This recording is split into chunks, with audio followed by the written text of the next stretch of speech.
Louis Vuitton আজ যা elite fashion আর সফলতার একটি প্রতীক। এই ব্র্যান্ডের শুরুটা কিন্তু ছিল ভয়ঙ্কর কঠিন। এক ছোট্ট গ্রামের দরিদ্র ছেলে, যার মা মারা গিয়েছিলেন। সৎ মা তাকে ঘৃণা করতেন। 14 বছর আগে সেই ছেলে বাড়ি থেকে পালিয়ে বেরিয়ে পড়ল প্যারিসের পথে পায়ে পায়ে হেঁটে। হ্যাঁ, পুরোটা প্রায় 350 কিলোমিটার। রাস্তায় ঘুম, ক্ষুধা, কাজের খোঁজ, কেউ সাহায্য করেনি। তবুও সে থামেনি, কারণ তার একটাই স্বপ্ন, নিজের নামকে মূল্যবান করা। প্যারিসে পৌঁছে সে একজন ট্রাঙ্ক বানানোর কারিগরের দোকানে কাজ পায়। ধীরে ধীরে তার নিখুঁত কাজ, দক্ষতা আর সৃজনশীলতা তাকে আলাদা করে তোলে।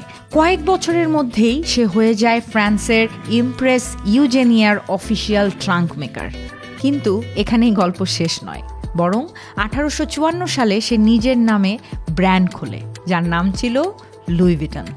আর সেখান থেকে শুরু হয় বৈপ্লবিক ডিজাইন, আধুনিক ট্রাভেল কালচার আর আজকের $বিলিয়ন সাম্রাজ্য। আজ যেটাকে আমরা লাক্সারি বলে দেখি, তার পেছনে আছে ক্ষুধা, কষ্ট, প্রত্যাখ্যান এবং এক অদম্য স্বপ্ন।